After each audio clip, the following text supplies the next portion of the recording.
Magandang araw po.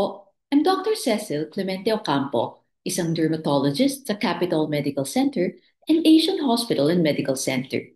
Ngayong araw ay pag-uusapan natin ang jellyfish sting reaction sa isang lecture entitled May Jellyfish Sting si Jella.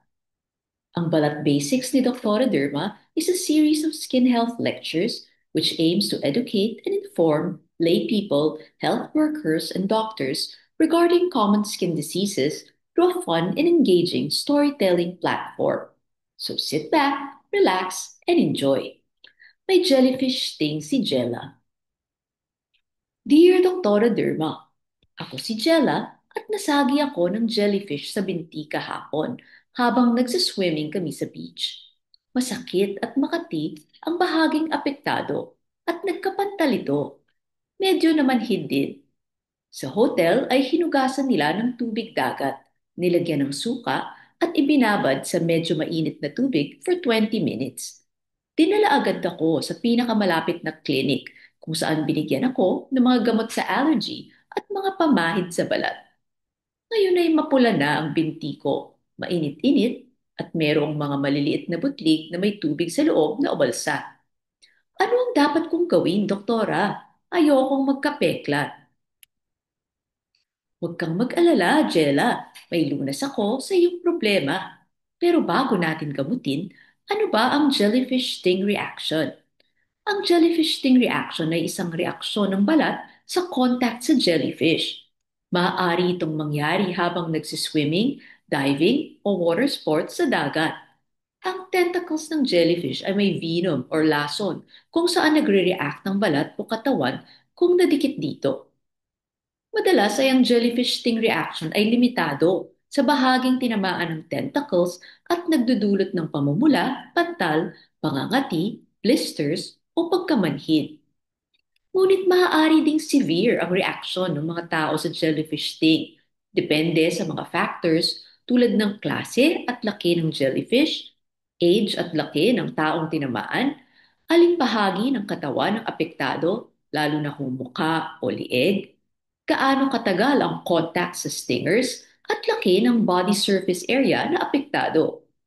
Kung nagkaroon ng severe reaction, ay kailangang dalhin agad sa pinakamalapit na ospital, lalo na kung nakaramdam ng pagkahilo o sakit ng ulo, pagsusuka o sakit ng tiyan, muscle pain o spasms, nahihirapang huminga o masakit ang dibdib.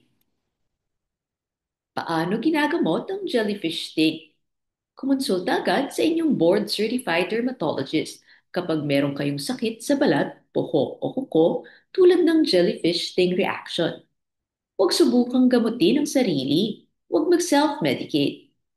Bibigyan kayo ng inyong dermatologist ng instructions at reseta para gumaling ang sakit ninyo, tulad ng mga antihistamines at topical medications gaya ng topical steroids o topical antibiotics na pinapahid sa balat at mga gamot para sa kirot.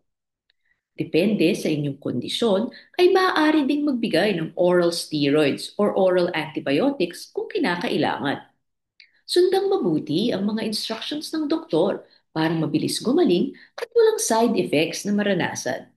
Kung may simptomas pa din pagkalipas ng 1 week, ay bumalik kayo sa inyong dermatologist.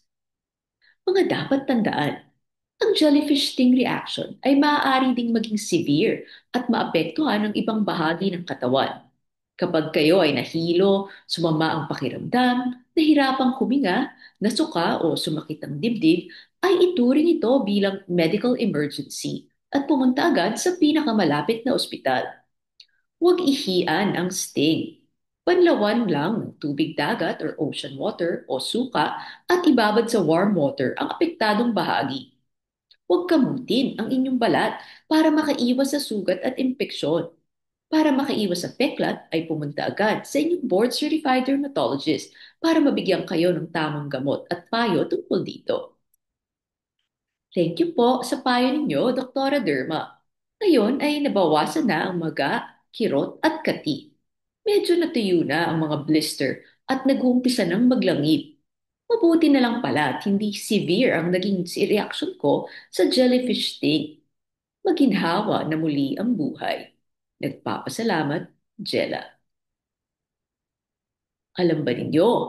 May iba't ibang uri ng jellyfish at marami sa kanila ay hindi delikado sa tao.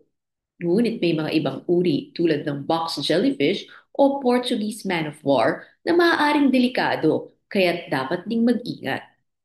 Iwasang lumangoy sa dagat o maglakad sa beach kapag may mga jellyfish o habang jellyfish season.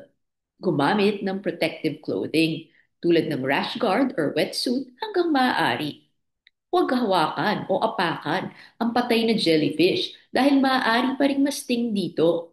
Kausapin ang mga lifeguards or local residents bago lumangoy sa dagat sa ibang lugar para malaman ang local conditions. Maraming iba't ibang klase ng marine life tulad ng sea urchins, stinging coral, spiny fish o stingrays na maaaring magdulot ng allergic reactions at skin lesions sa balat. Kumonsulta agad sa doktor kung nagka-contact sa mga ito. Thank you po sa pagpapanood ninyo nitong video at sana ay may natutunan kayo tungkol sa jellyfish sting. Kung kayo ay may mga tanong o skin concerns, you may visit me at my clinic at Capital Medical Center or Asian Hospital and Medical Center.